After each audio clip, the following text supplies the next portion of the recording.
Students, हमने last video में ये 3 ग्राफ देख लिए, ठीक है।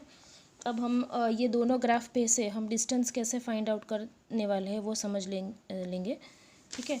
उससे पहले ये फॉर्मूला जो आपकी बुक में बहुत डीपली नहीं दी गई है, मतलब ये speed is equal to distance upon time दी वाली तो दी गई है, ये मैंने यहाँ पे ट्रायंगल ड्रॉ किया है। अगर डिस्टेंस फाइंड आउट करना है, D denote distance, S denote speed, और जो टी डिनोट्स टाइम, मतलब डी का डिस्प्लेसमेंट मत ले लेना, डिस्टेंस टाइम और डिस्टेंस स्पीड और टाइम है।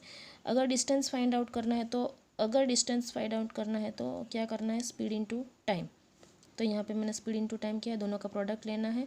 अगर मुझे स्पीड फाइंड आउट करना है तो मैं क्या लूँगी, डिस्टेंस, क्योंकि दोनों के बीच में ये देखो डिवीजन है, तो डिस्टेंस अपॉन टाइम। अगर मुझे टाइम फाइंड आउट करना है तो मुझे किसका डिवीज़न लेना पड़ेगा, डिस्टेंस अपॉन स्पीड, तो वो मैंने ले लिया है। तो ये इजीली आप याद रख सकते हो ये फॉर्मूला, ये तीन इस पे से ना। वेलोसिटी का यहाँ पे कुछ नहीं दिया गया, velocity is equal to displacement upon time, बराबर समझ लेना, ये बहुत इंपॉर्टेंट है। Velocity is equal to displacement upon time. आपको पता है वेलोसिटी क्या है, कौन सी क्वांटिटी है, वेक्टर क्वांटिटी है। क्यों वेक्टर क्वांटिटी है, क्योंकि डिस्प्लेसमेंट वेक्टर है, उसकी वजह से वेलोसिटी वेक्टर हो जाती है। और स्पीड कौन सी क्वांटिटी है, स्केलर क्वांटिटी है। अब बराबर समझ लेना, अगर डिस्प्लेसमेंट वेक्टर क्वांटिटी है तो कौन सी दो बातें हैं उसमें, एक तो मैग्नीट्यूड और दूसरा क्या है, डायरेक्शन, ठीक है। मैग्नीट्यूड और डायरेक्शन डिस्प्लेसमेंट में आने वाले हैं, लेकिन अगर सिर्फ मैग्नीट्यूड ही हो, डिस्प्लेसमेंट की बात हो रही है और वहाँ पे सिर्फ मैग्नीट्यूड ही हो, तो हम उसको बोल देंगे डिस्टेंस, ठीक है। बराबर समझ लेना, ये टॉपिक में आने वाला है, ठीक है। बाद में समझाऊंगी, सिर्फ इतना समझ लो कि अगर डिस्प्लेसमेंट में मैग्नीट्यूड है तो उसको हम बोल देंगे डिस्टेंस, ठीक है। एक्सेलरेशन की क्या फॉर्मूला है, change in velocity upon time taken, ये तो दी गई है, देखो ये इंपॉर्टेंट है दोनों पार्ट, ठीक है ना। चलो यहाँ पे हम देख लेंगे, ये तो आगे की बात हो गई है।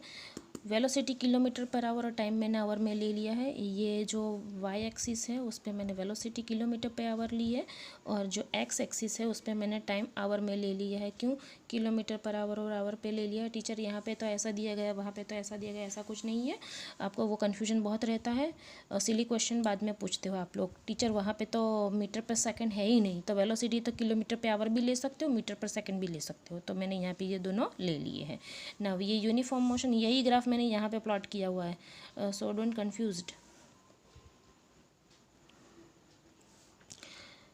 क्या फाइंड आउट करने वाले हैं, डिस्टेंस को आपकी बुक में एस से डिनोट किया है, बराबर एस से डिनोट किया है। फिर से ये वो वाली फॉर्मूला जो मैंने आपको यहाँ पे समझाई वो लेने वाली हूँ। चलो, ये वेलोसिटी और टाइम है, देखो ये वेलोसिटी और टाइम आ गया, ठीक है, वेलोसिटी और टाइम। तो अगर मैं वेलोसिटी और टाइम का मल्टीप्लिकेशन करूँ तो मुझे तो क्या मिलने वाला है, डिस्प्लेसमेंट। तो टीचर आपने यहाँ पे डिस्टेंस क्यों बोला, तो यहाँ पे सिर्फ मैग्नीट्यूड की बात होने वाली है, इसीलिए मैंने इसको यहाँ पे डिस्टेंस बोला। समझ में आ रहा है, यही टॉपिक में आने वाला है, मैंने आपको बोला था, ये समझाया मैंने आपको आगे। वेलोसिटी और टाइम का डिवीजन ले लूँ मैं, या सॉरी मल्टीप्लिकेशन ले लूँ, तो मुझे क्या मिलने वाला है, डिस्टेंस। तो यहाँ पे मैं वेलोसिटी और टाइम का मैंने क्या ले लिया है, मल्टीप्लिकेशन ले लिया, तो मैं क्या फाइंड आउट कर सकती हूँ, डिस्टेंस। लेकिन यहाँ पे मैंने स्लोप नहीं ले लिया, स्लोप नहीं लिया हुआ है, मैंने क्या लिया हुआ है, एरिया लिया हुआ है, ठीक है, एरिया लिया हुआ है। From this graph we can find out distance, okay. But यहाँ पे हम स्लोप नहीं ले रहे, हम क्या ले रहे हैं, वेलोसिटी और टाइम का मल्टीप्लिकेशन, मतलब कुछ ना कुछ एरिया ले रहे हैं ना। वेलोसिटी ये समझ में आ गया, ये इक्वेशन कहाँ से आया, ठीक है। अगर वेलोसिटी है तो ये ग्राफ में मुझे वेलोसिटी कहाँ से मिलेगी, अगर मैं ए और सी का डिफरेंस ले लूँ, क्योंकि यहाँ से मुझे वेलोसिटी की वैल्यू मिलने वाली है फ्रॉम वाई एक्सिस। तो अगर मैंने ए सी ले लिया तो मुझे क्या मिल जाएगी, वेलोसिटी। और मुझे टाइम चाहिए, अगर मुझे टाइम चाहिए तो मुझे किसका डिफरेंस लेना पड़ेगा, टाइम एक्सिस पे डिफरेंस लेना पड़ेगा, T2 माइनस T1। तो यहाँ पे मैंने लिख दिया है T2 माइनस T1। अगर ये दोनों वेलोसिटी इनटू टाइम, वो क्या है, area of the rectangle ABCD। ऐसा क्यों लिखा गया है यहाँ पे area of the rectangle ABCD, क्योंकि ये एक क्या बन गया है, रेक्टेंगल। रेक्टेंगल की अगर मैं लेंथ इंटू ब्रेथ ले लूँ तो उसको एरिया ही बोलते हैं। और यहाँ पे ए सी और सी डी को देखो, ए सी और सी डी को देखो, लेंथ इंटू ब्रेथ ही है, लेंथ इंटू ब्रेथ।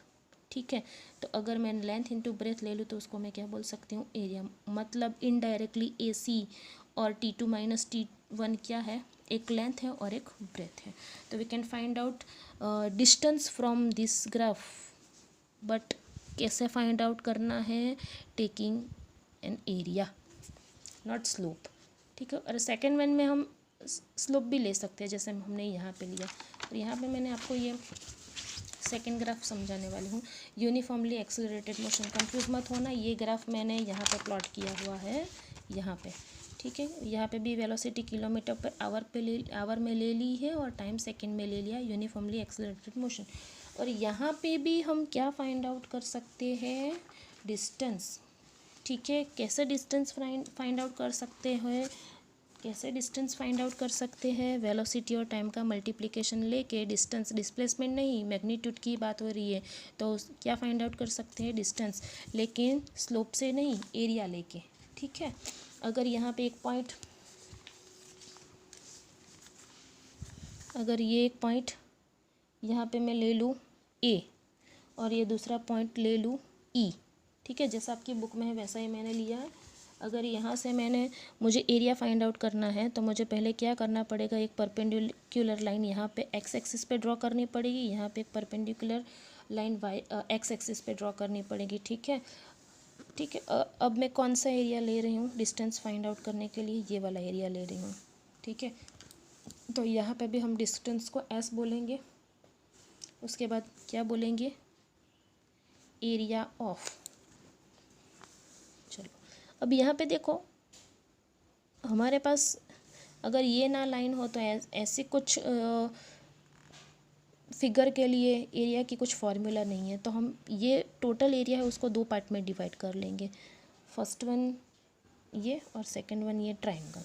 तो ये देखो, ये फर्स्ट वन क्या दिख रहा है आपको, कुछ रेक्टेंगल जैसा दिख रहा है। अगर मैं उसको ए डी मतलब ए बी सी डी नाम दे दूँ तो ये बन गया ए बी सी डी, क्या बन गया, रेक्टेंगल। तो रेक्टेंगल का एरिया फाइंड आउट करने का आपके पास इक्वेशन है लेंथ इंटू ब्रेथ, और ये जो बन रहा है triangle, 1/2 length into breadth, sorry 1/2 base into height, sorry 1/2 base into height. Triangle का जो है वो क्या है, 1/2 बेस इंटू हाइट।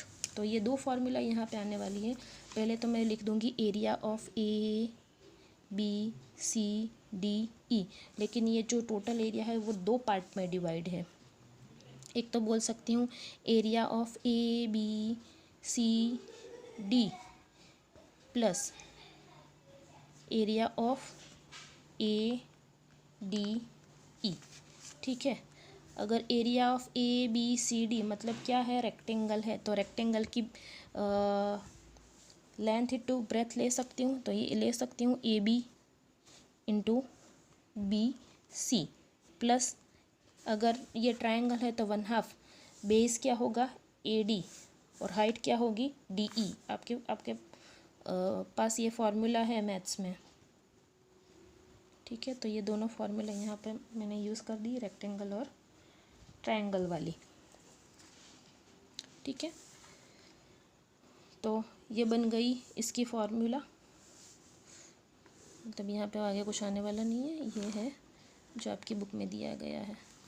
ठीक है, यूनिफॉर्मली एक्सेलरेटेड मोशन ये वाला, उस मैंने क्या फाइंड आउट किया, डिस्टेंस। यूनिफॉर्म मोशन ये इसमें से मैंने क्या फाइंड आउट किया, distance. So we can find out distance from this to graph. Now अगर जैसे आपकी बुक में दिया गया है, वेलोसिटी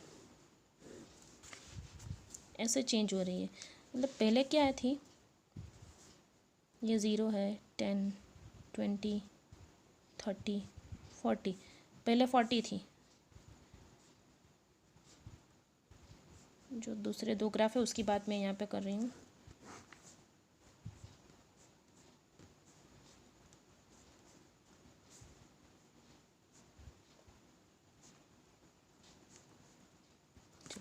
यहाँ पे पहले वेलोसिटी और टाइम का ही ग्राफ है, वेलोसिटी टाइम का ग्राफ ही, वेलोसिटी टाइम का ग्राफ ही है ये। मान लो पहले 40 थी, उसके बाद क्या हुई 30 हो गई 10 सेकेंड पे, 20 सेकेंड पे 20 हो गई, फिर यहाँ पे कम होती जा रही है, मतलब इक्वली नहीं हो रही है, इक्वल इंटरवल में नहीं हो रही है, ऐसे कुछ वेलोसिटी क्या हो रही है, डिक्रीज़ हो रही है। ठीक है, तो ये भी वेलोसिटी टाइम ग्राफ में क्या है, रिटार्टेड मोशन है उसको बोलेंगे। जो आपकी बुक में रिटार्टेड ऐसा वर्ड नहीं दिया गया। ठीक है, उसके बाद दूसरा एक ऐसा ग्राफ है आपकी बुक में, जैसे ये मैं डिस्कस करने वाली हूँ, डोंट वरी, अगर समझ में अभी भी ना आया तो बाद में हम समझ लेंगे। ऐसे कुछ आपकी बुक में ग्राफ दिया गया है, मतलब यहाँ पे भी बराबर समझ लेना है। ये तीनों का मिक्सचर हो जाएगा, तीनों का मिक्सचर, दो का मिक्सचर हो जाएगा। ये यूनिफॉर्मली इंक्रीज़ हो रही है, मतलब कुछ ऐसे, ये ग्राफ अगर इसको भूल जाओ आप, ये पार्ट को भूल जाओ, अगर ये देख रहे हो तो ऐसा कुछ है ये वाला ग्राफ। ठीक है, उसके बाद डिक्रीज़ हो रही है, मतलब ये साइड वाला ग्राफ है, फिर से इंक्रीज़ हो रही है, फिर से डिक्रीज़ हो रही है, तो velocity increase decrease increase decrease. तो अगर इंक्रीज़ हो रही है यूनिफॉर्मली, तो यूनिफॉर्मली एक्सेलरेटेड मोशन हुआ, ये रिटार्टेड हुआ, या यूनिफॉर्मली एक्सेलरेटेड मोशन हुआ, या रिटार्टेड मोशन, मतलब डिक्रीज़ हो रही है तो रिटार्टेड मोशन ऐसा बोल सकते हैं, जो वर्ड आपकी बुक में नहीं दिया गया है। ठीक है, तो ये दोनों हम बुक में भी समझ लेंगे, ये दोनों ग्राफ आपकी बुक में 106 नंबर के पेज पे है। ओके, तो नेक्स्ट वीडियो में हम बुक में जो भी ये टॉपिक है, दोनों ग्राफिकल रिप्रेजेंटेशन ऑफ मोशन, और कौन कौन सी बातें आपको अंडरलाइन करनी है, कौन कौन से फॉर्मूलाज, इक्वेशन जो भी आ रहा है, आपको बॉक्स बनाना है तो मैं आपको वो समझा दूँगी। ठीक है, तो अब यहाँ पे हम ये हमारा टॉपिक एंड कर रहे हैं। Thank you.